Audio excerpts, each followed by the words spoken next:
Chaitanya, I forget the technical name for his incarnation, but he is considered to be a specific incarnation of the Lord.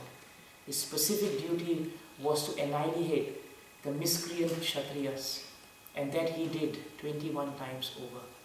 And because the Kshatriyas had become more burden than benefit to Bhumi Devi, the Lord decided to come in his, as a plenary portion of his Supreme Personality of Godhead, to eradicate the Kshatriyas.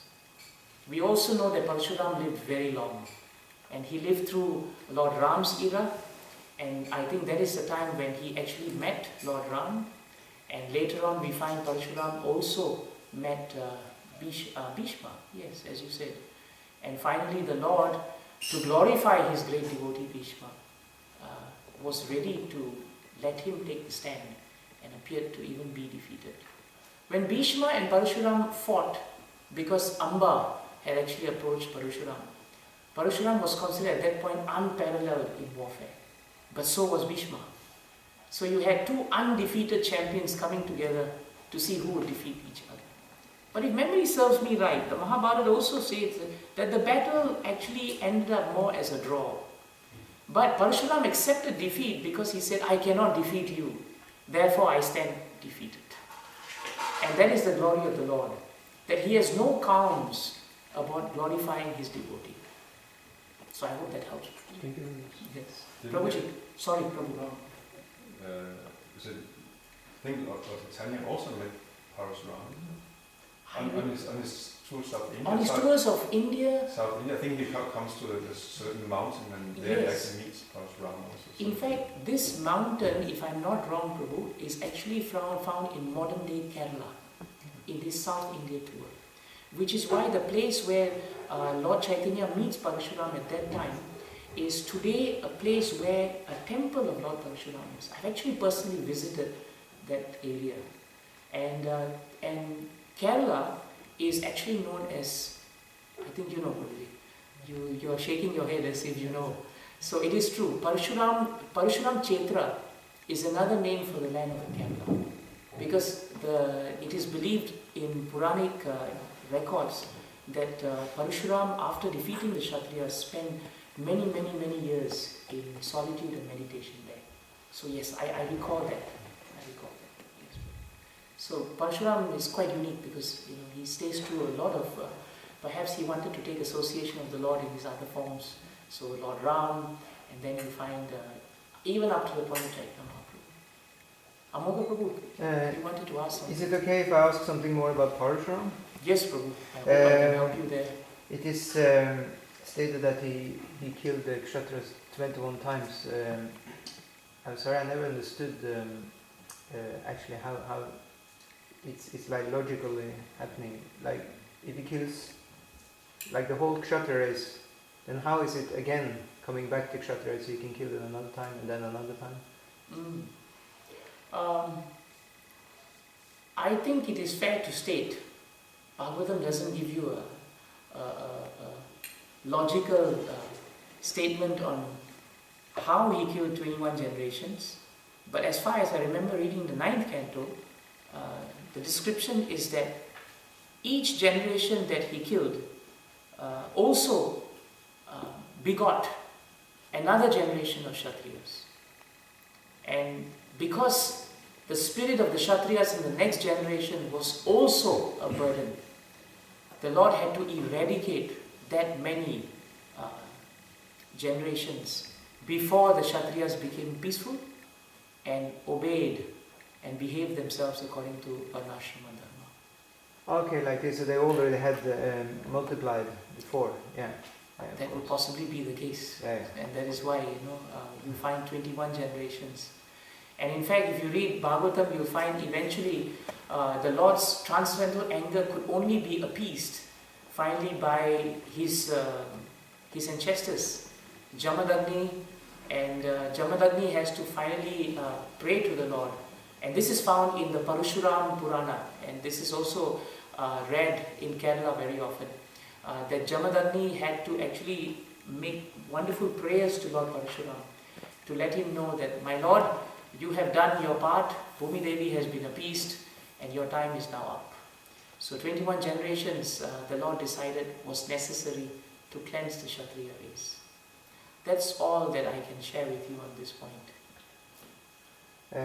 May I ask a follow-up point? Because it's also said that he drew out the different tribes, and these tribes they're inhabited different parts of Europe. Prabhupada explains one place. Yes, Bhagavatam also speaks about the movement of all the Kshatriyas out of fear of Parashuram.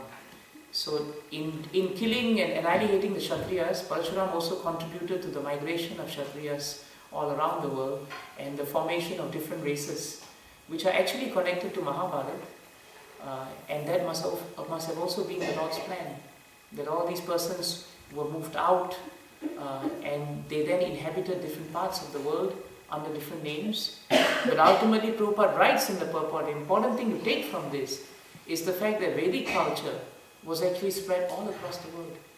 And of course in time and space, it appears that it has taken a life of its own. But all over the world, you find that the traces, you find the traces of Vedic culture everywhere. So that is the important point that Prabhupada takes to remind us of that particular episode.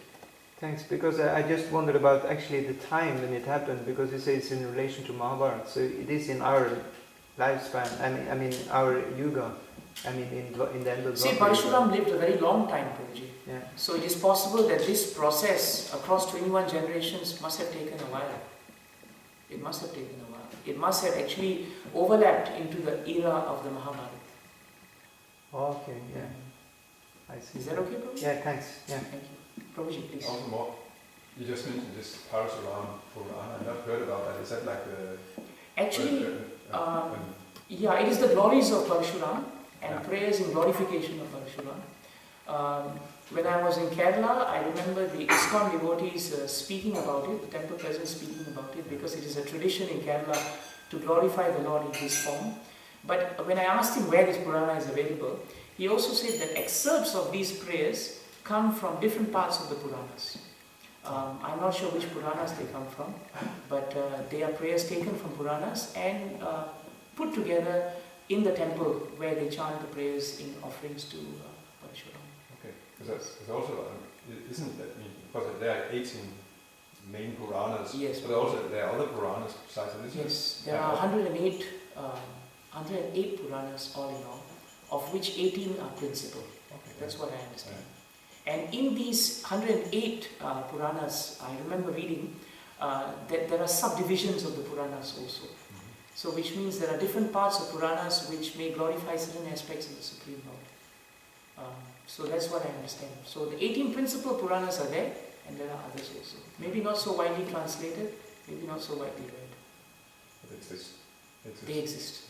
They exist. Also, yes, Prabhu.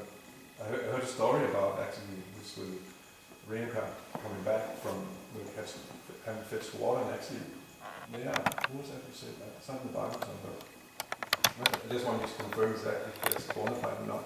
But actually, the way that she was actually so chaste that she would go and fetch water with a sari without a jar, and she would just hold it in the sari because of the chastity, it wouldn't run through. But actually, when she came back, because she had been unchaste, the sari was wet. You heard that? No, I've not heard that. Yeah. I remember reading that Jamadagni could divine looking at her face and her countenance. Yeah. But it could be, there may be variations, but I've not heard that. I heard that story. Yeah. Who told it? I've not heard. Just heard that recently. Okay. I've not heard this before. But I think the point of the episode is still, I think, largely the same. That the point of submission and the point of how the Lord expertly showed us how important it is to follow the words of the Guru, who is bona fide. Inquiry is important, but after inquiry there must be submission. Otherwise our inquiries eventually go into speculation. We ask for the sake of asking, but we never practice what our spiritual master tells us. Then it becomes a great exercise in mental speculation and gymnastics, and after a while the disciple says, I am Guru. So that is something to be avoided. I don't know my timing. Yes, Prabhuji. As when we are at Parashuram, Yes, yes. I can ask a little Yeah, side this is question all with about that. Parashuram. Yeah. Maybe not such an important question, but still, now I was wondering. Because Prabhupada many times mentioned that he comes 3 times, 7 times. I wonder if there's some significance to that. Yes, I have actually asked my spiritual master. I also asked Gopinath Maharaj one time when he was in Singapore. And he said that there are times when Prabhupada mentions certain different numbers of times in terms of Parshuram and other avatars in Bhagavatam. That is, we can understand that in relation to the fact that Krishna also takes such incarnations at different times in different manvataras and in different parts of the universes. So the incarnation of the Lord in a particular pastime may sometimes be manifested 2-3 times over, sometimes in different parts of the universe more times. Like for example, a good example is the example of the Lord in his Varaha incarnation. Prabhupada writes in the 3rd canto that in a certain millennium, the Lord comes in the form of Varaha but at a different time. And the pastime is a little different in the sense that the efforts of the Lord in lifting Bhumi Devi is not in one pastime, but the effort of lifting Bhumi Devi is found in another pastime. So that's how I could understand what Loknath Maharaj was trying to explain. That's what I'm repeating. So it's in different millenniums? There could be the Lord appears and takes his incarnation in different millenniums. So sometimes the Puranas record 3 times. There are also other times when the Puranas record 7 times. This is the same issue that comes into being when you read the 5th canto, the structure of the universe and the descriptions of Jambudvip, which has always been very interesting for ISKCON, because sometimes devotees are divided as to how, because Prabhupada has given a variety of descriptions of Jambudvip. Sometimes Jambudvip is described as this entire earth, sometimes it's described as one of the continents of the entire universe. But Prabhupada also writes that the important thing to understand is Bhagavatam or Puranas are not chronological in order. In the 6th canto, 1st chapter, I think it's the 16th or 17th verse, Prabhupada quotes a verse after Shukadev Goswami has spoken about the power of devotional service, and he quotes that verse to say that the Puranas are not chronological. The problem in this material world is because we are used to seeing everything chronologically, we cannot understand if there are different dimensions to the time factor. So that makes it difficult for us. Rather, the Puranas must be approached topically. And that's how Bhagavatam has actually approached us. Which is why if you were to try and understand Bhagavatam chronologically, sometimes it may be confusing.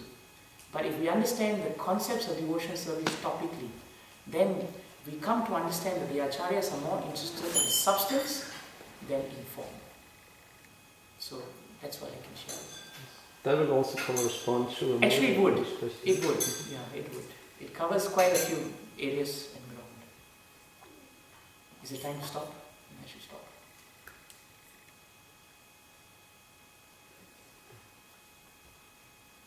Thank you, Prabhus. Good. Thank you, Matajis, for your time and your association. Tomorrow, I was supposed to stay on for the afternoon feast, but my father is not keeping very well, and it has come as a last-minute thing, so I must go back to see how he's doing. But I just want to say, if I don't have time, that the quality of devotional service in this congregation is very inspiring. Very inspiring. I'm reminded of Prabhupada's point that one moon is more important than many stars.